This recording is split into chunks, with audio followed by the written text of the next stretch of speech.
Perkenalkan, nama saya Maria Jovita Selena Susatyo Eo. Nama saya adalah Iman Dika Prastan. Perkenalkan, saya Komandatanya Calia Adrisdir. Nama saya Lukututinda Sasmita Pranamia Devi. Saya Talita Idi Putri. Saya Ferencin Dali. Saya Devina Gloria Natali Sinipar. Nama saya Putu Dia Widya Stri Parwata. Perkenalkan, nama saya Imade Harya Pertiviasa. Perkenalkan, nama saya Ianuci Alfa Sugianto. Nama saya Cokoda Istri Agung Laksmi Dewi. Untuk latar belakang pada studi project kali ini adalah dengan perkembangan teknologi yang semakin pesat, orang-orang semakin sedikit bergerak dan beraktivitas. Dan ini bisa disebut dengan sedentary lifestyle atau gaya hidup dengan sedikit membakar kalori. Lifestyle ini dapat menyebabkan banyak penyakit lagi ke depannya, seperti diabetes, insulin sensitivity, high blood pressure, dan lain-lain. Atau ini juga bisa disebut dengan metabolism syndrome. Oleh karena itu, student project ini ingin membahas tentang sports physiology untuk membantu menyelesaikan masalah ini. Selain itu, rumusan masalah yang kita tentukan adalah apa yang dimaksud dengan prinsip dasar dari fisiologi olahraga, apa saja perubahan fisiologis yang terjadi pada sistem-sistem tubuh, apa saja adaptasi yang timbul, apa saja cara pemantauan dan penilaian kinerja tubuh secara fisiologis dan biomolekuler. Seperti yang kita ketahui, segala aspek dalam tubuh kita bekerja sama dan berkolaborasi sehingga tubuh kita dapat bekerja sesuai dengan fungsinya. Nah, saat kita tidur, tubuh itu tetap bekerja secara aktif, apalagi saat kita sedang berolahraga atau melakukan aktivitas berat. Nah, saat kita sedang berolahraga, tubuh itu sistemnya menjadi lebih kompleks. Dan juga tubuh bisa beradaptasi terhadap aktivitas fisik yang kita lakukan. Contohnya bagaimana? Contohnya itu, misalnya kita melakukan jogging. Mungkin pada hari pertama kita sudah merasa lelah pada 10 menit pertama. Nah, tapi apabila kita melakukan jogging tersebut setiap hari selama seminggu, mungkin pada hari ke-7 kita baru merasa lelah pada 30 menit pertama. Nah, bagaimana hal tersebut dapat terjadi? Nah, disinilah peran fisiologi olahraga. Jadi, fisiologi olahraga merupakan studi efek olahraga terhadap aspek fisiologis dan struktur tubuh. Nah, fisiologi olahraga ini juga mempelajari respon tubuh terhadap aktivitas fisik dan bagaimana tubuh tersebut beradaptasi akan aktivitas tersebut. Jadi, fisiologi olahraga itu juga perlu diketahui bahwa aktivitas fisik yang terlalu berat dapat menyebabkan stres terhadap tubuh. Jadi, fisiologi olahraga juga mempelajari cara dan batas tubuh kita dalam menerima stres tersebut. Fisiologi olahraga memiliki peran penting dalam dunia kesehatan modern. Jadi, fisiologi olahraga ini dapat dimanfaatkan untuk berbagai pengobatan penyakit. Contohnya itu dalam pengobatan cedera tulang belakang, gangguan neurologis, bahkan sebagai pelemahan proses penuaan.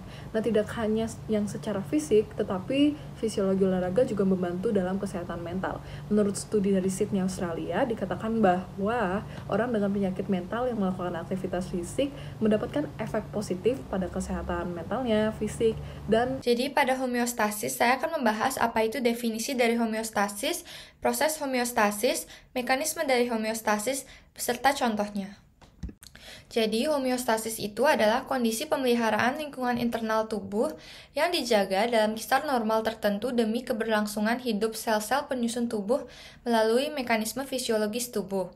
Jika suatu faktor mulai menggerakkan lingkungan internal menjauhi kondisi optimal, maka sistem dalam tubuh itu akan memulai reaksi tandingan yang sesuai untuk memperkecil perubahan tersebut, sehingga lingkungan internal dapat kembali ke kondisi awal yang optimal bagi keberlangsungan sel. Proses homeostasis ini terjadi secara otomatis dan tidak disadari, karena proses terjadinya homeostasis ini dikendalikan oleh saraf yang berada di hipotalamus, yaitu sistem saraf sadar atau sistem saraf otonom dan sistem hormon.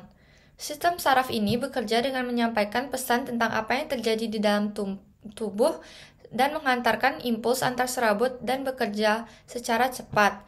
Sedangkan sistem hormon itu bekerja dengan mengeluarkan molekul yang dibawa dari kelenjar hormon melalui aliran darah ke seluruh tubuh dan bekerja lebih lambat daripada sistem saraf.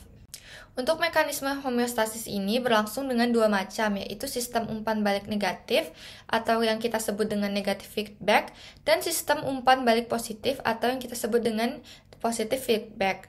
tetapi yang berfungsi sebagai pengendali hanyalah negatif feedback. Nah, untuk contoh dari homeostasis itu ada pada saat kita mempertahankan suhu tubuh, menyembuhkan luka, dan menjaga kadar gula darah dalam tubuh. Sebelumnya saya akan menjelaskan tentang ATP terlebih dahulu, di mana ATP adalah oksidasi protein, karbohidrat, dan lemak yang menghasilkan energi yang berfungsi untuk mengubah adenosin disfosfat atau ADP menjadi ATP. Yang dimana ATP ini sendiri selanjutnya akan digunakan untuk menjalankan fungsi-fungsi fisiologis yang diperlukan untuk mempertahankan dan meneruskan kehidupan kita sendiri. Selanjutnya saya akan menjelaskan tentang sistem energi dan juga metabolisme saat keadaan normal, yang dimana ada dua, yaitu glikolisis dan siklus Krebs, yang dimana kedua siklus ini menghasilkan jumlah ATP dan juga proses yang berbeda-beda satu sama lainnya. Selanjutnya saat kita berolahraga, sistem energi dan metabolisme yang kita gunakan adalah sistem fosfagen, glikogen, dan juga aerobik. Sistem fosfagen dapat menyediakan energi yang maksimal dalam waktu yang singkat dan cocok digunakan untuk olahraga lari dengan jarak 100 meter.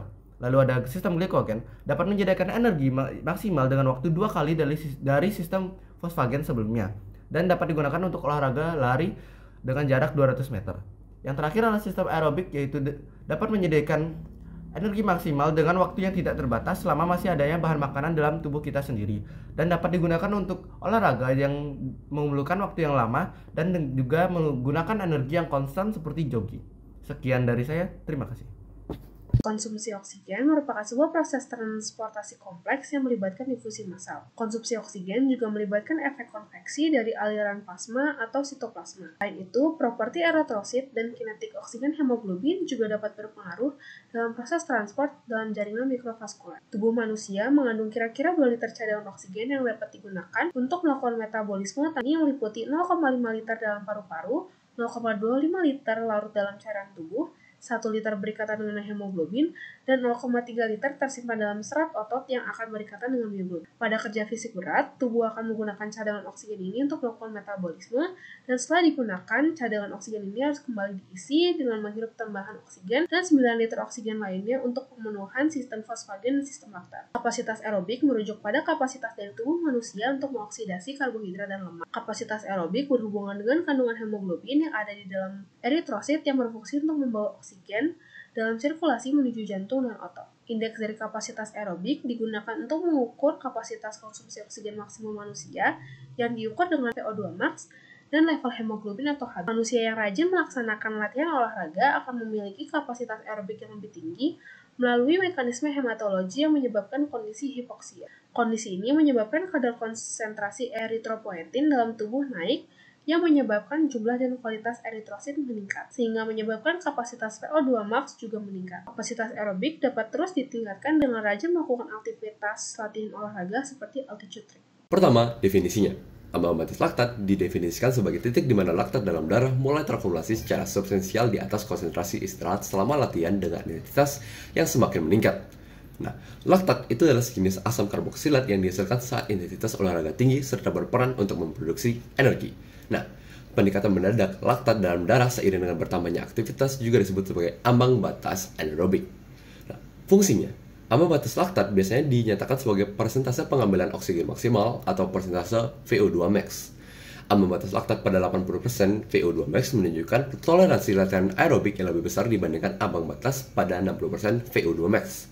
Jadi, orang dengan ambang batas laktat yang lebih tinggi biasanya menunjukkan performa daya tahan tubuh yang lebih baik pula. Dapat dikatakan ambang batas laktat berguna sebagai pengukur daya tahan tubuh untuk menentukan intensitas latihan dalam berolahraga. Lalu dampaknya, ketika seorang melampaui ambang batas laktat, metabolisme anaerobik terjadi, serta laktat juga mulai menumpuk, yang menyebabkan peningkatan laktat dalam darah serta asidosis metabolik secara berkelanjutan yang akan menyebabkan otot terasa lelah, nyeri, dan pada akhirnya dapat membatasi kinerja olahraga. Pencegahannya, hal ini dapat dicegah dengan latihan pada atau sedikit di atas intensitas ambang batas laktat, yaitu dengan latihan interval. Latihan yang terdiri dari latihan berulang dengan intensitas tinggi hingga sedang yang diselingi dengan periode istirahat atau latihan intensitas rendah. Sekian dari saya, terima kasih. Yang pertama yakni definisinya. Jadi sistem kardiovaskular yakni sistem yang identik dengan pemompaan darah dan pertukaran gas pada pembuluh darah yang berlangsung dengan cepat. Membawa oksigen dan nutrisi yang dibutuhkan ke otot-otot yang sedang bekerja merupakan fungsi utama kardiovaskular dalam kerja fisik terutama saat berolahraga. Karena hal tersebut, aliran darah otot meningkat secara drastis selama melakukan kerja fisik. Lalu poin yang kedua yaitu cardiac output. Saat berolahraga, cardiac output meningkat dari 5 liter per menit saat kondisi istirahat menjadi 25 liter per menit saat melakukan olahraga dalam keadaan maksimal. Cardiac output pada keadaan stabil tergantung pada intensitas seseorang dalam berolahraga. Cardiac output yang meningkat dipicu oleh peningkatan heart rate dan stroke volume pada jantung. Lalu pada poin ketiga yakni heart rate. Jadi naik atau turunnya heart rate sendiri merupakan akibat dari pengaruh saraf dan hormonal. Saat berolahraga, meningkatnya heart rate bisa terjadi akibat kombinasi dari menurunnya parasympathetic activity dan peningkatan sympathetic activity. Heart rate meningkat secara konstan akan sebanding dengan intensitas berolahraga. Hal itu mungkin terjadi karena kestabilan saat berolahraga yang dilakukan mendekati kondisi maksimal. Selama melakukan kerja maksimal, frekuensi heart rate dan stroke volume juga meningkat sampai 95% dari tingkat maksimal seseorang. Oleh karena itu, seseorang dapat melihat bahwa sistem kardiovaskular lebih membatasi VO2 max daripada sistem pernafasan, karena pemakaian oksigen tubuh tidak bisa lebih dari kecepatan sistem kardiovaskular dalam menghantarkan oksigen ke jaringan. Lalu, poin yang keempat yakni respon blood pressure. Jadi saat berolahraga, respon blood pressure sendiri bergantung pada usia dan jenis kelamin. Pada pria, respon medan systolic blood pressure dimulai dari 176 mm/Hg pada usia 20 hingga 29 tahun saat olahraga mencapai kondisi maksimal, dan usia 70 hingga 79 tahun itu bisa mencapai 190 mm/Hg. Pada wanita sendiri, blood pressure itu terendahnya itu pada usia 20 hingga 29 tahun mencapai 154 mm/Hg, dan blood pressure tertinggi mencapai 203 mm/Hg pada usia 70 hingga 79 tahun. Naiknya blood pressure itu saat berolahraga merupakan mediasi peningkatan pada cardiac output dan menurunnya vascular resistance.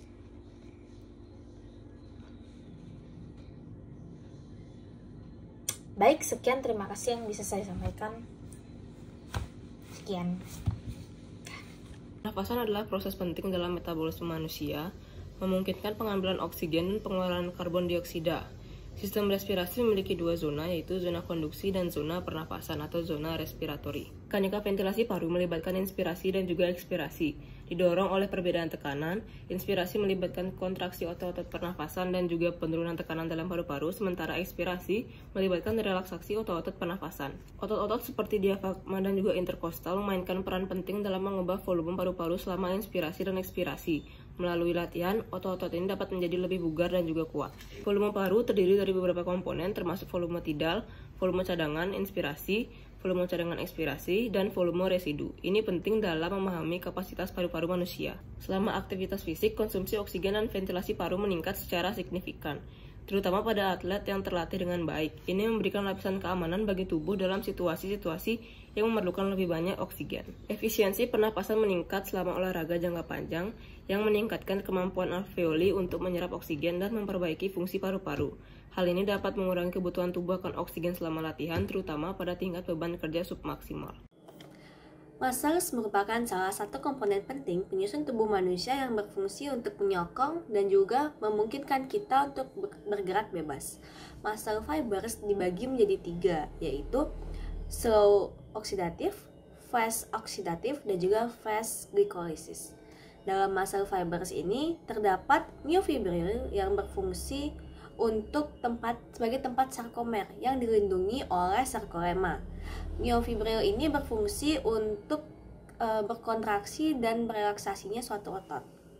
Kemudian ribuan myofibril ini tersusun atas filamen aktin dan myosin. Kemudian bagaimana tahapan dari kontraksi otot itu sendiri? Yang pertama adalah potensial aksi bergerak dan saraf memproduksi neurotransmitter. Kemudian yang kedua adalah terbukanya gerbang asetilkolin yang kemudian akan melepaskan Na atau natrium. Kemudian potensial aksi itu akan tersebar ke seluruh muscle fibers dan mendepolarisasikan membran otot yang mengandung kalsium. Yang keempat adalah kalsium itu akan bergerak dan menempel pada troponin dan juga akan mengubah bentuk tropomyosin. Dan akhirnya tropomyosin itu akan bergerak menjauh sehingga myosin dapat menempel pada aktin, dan di sanalah terbentuknya kontraksi otot. Kemudian terdapat dua efek olahraga pada tubuh kita. Yang pertama adalah short term effect yang berujung pada muscle fatigue, dan kemudian yang kedua adalah long term effect yang berujung kepada muscle hypertrophy. Sistem endokrin mempengaruhi efek kuat dari aktivitas fisik dan olahraga. Pada saat aktivitas fisik dan olahraga dilakukan secara benar, sistem endokrin pada tubuh akan bersifat positif dan akan membantu meningkatkan fungsi dari jaringan dan organ yang terdapat dalam tubuh kita, yang mana dapat mengakibatkan peningkatan kesehatan atau kinerja pada tubuh kita. Saat kita berolahraga, terdapat 3 fase interaktif yang terjadi pada tubuh. Fase pertama itu pada saat kita berolahraga, ada yang disebut dengan respon hormonal, di mana respon ini hanya memerlukan beberapa detik untuk bereaksi. Respon ini akan muncul pada saat peningkatan aktivitas sistem saraf simpatis yang terjadi seiring dengan timbulnya gerakan pada tubuh. Terus yang kedua fase kedua itu biasanya membutuhkan waktu sedikit lebih lama untuk bereaksi, biasanya dalam waktu kurang dari 1 menit sejak dimulainya olahraga. Pada fase ini biasanya hipotalamus akan memulai proses pelepasan hormon untuk memicu perubahan pada kelenjar hipofisis anterior untuk merangsang pelepasan hormon-hormon tertentu.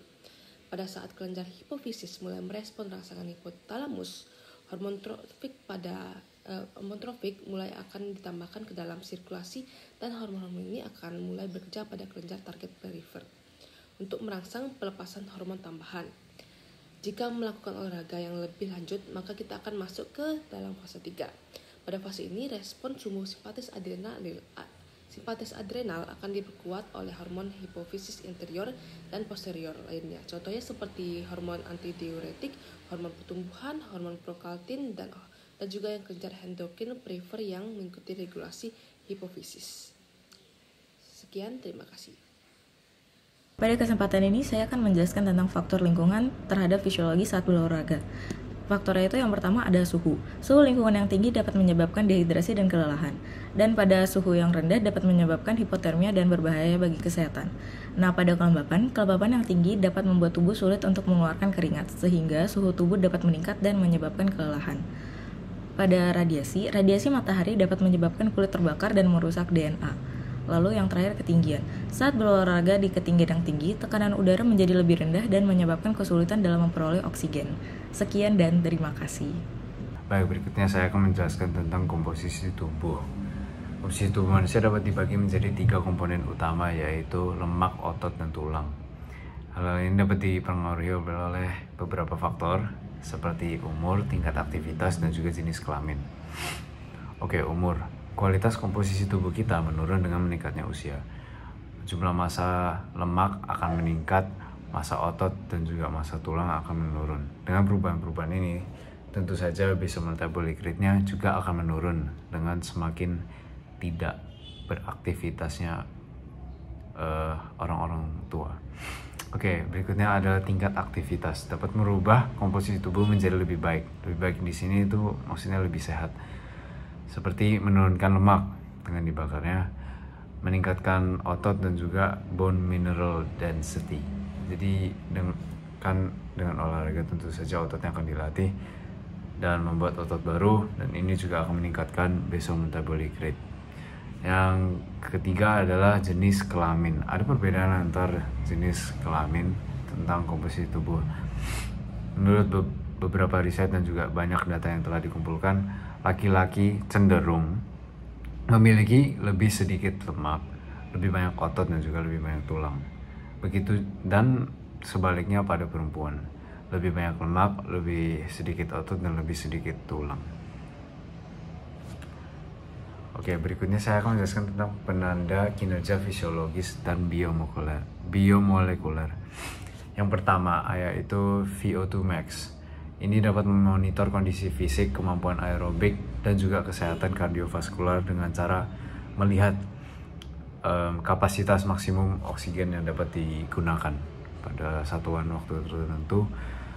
Penanda fisiologis yang kedua yaitu heart rate and heart rate variability. Ini dapat memeriksa kinerja jantung tentu saja, kemudian intensitas olahraganya, dan juga keperluan istirahat orang tersebut. Kemudian penanda biomolekuler yang pertama yaitu laktat untuk memantau kinerja anaerobik, karena laktat diproduksi saat metabolisme secara anaerobik.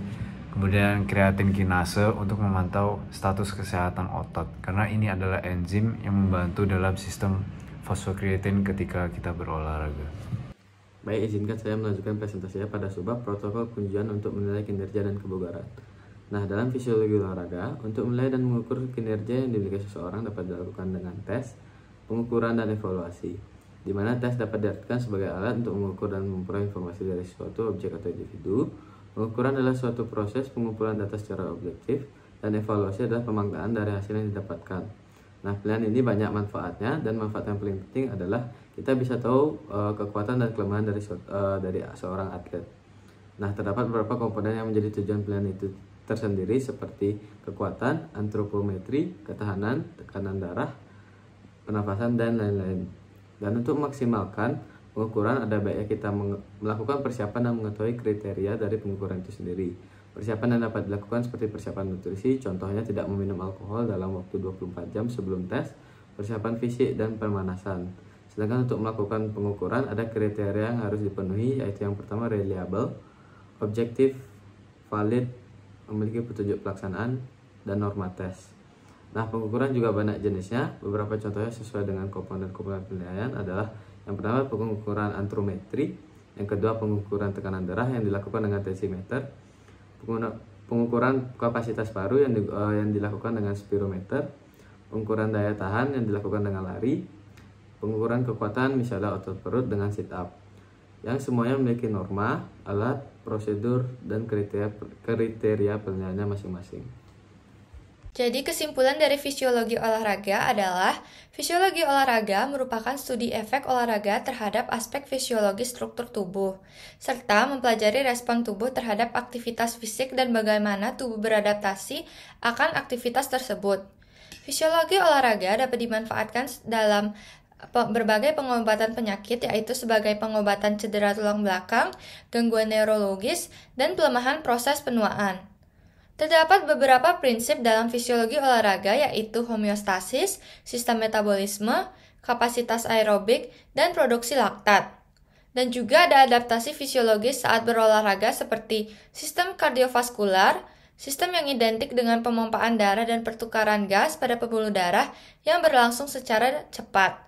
Kedua yaitu sistem pernafasan. Sistem pernafasan merupakan proses yang sangat penting, yaitu sebagai masuknya oksigen dan keluarnya karbon dioksida dalam sistem pernafasan. Lalu ketiga ada sistem muskuloskeletal, yaitu sebagai komponen penting penyusun tubuh manusia untuk menyokong tubuh dan memungkinkan kita untuk bergerak secara bebas. Serta ada sistem endokrin, yang terdapat berbagai organ yang biasanya kita sebut dengan kelenjar. Kelenjar ini terdapat di seluruh tubuh dan memiliki fungsi yang berbeda untuk membuat dan melepaskan hormon. Serta ada faktor lingkungan atas kemampuan tubuh untuk menyesuaikan diri dengan perubahan lingkungan saat berolahraga. Dengan demikian, fisiologi olahraga mempelajari cara dan batas tubuh kita dalam menerima stres, serta dapat kita ketahui bahwa aktivitas fisik yang terlalu berat dapat menimbulkan stres pada tubuh. Stres ini dapat menyebabkan kematian.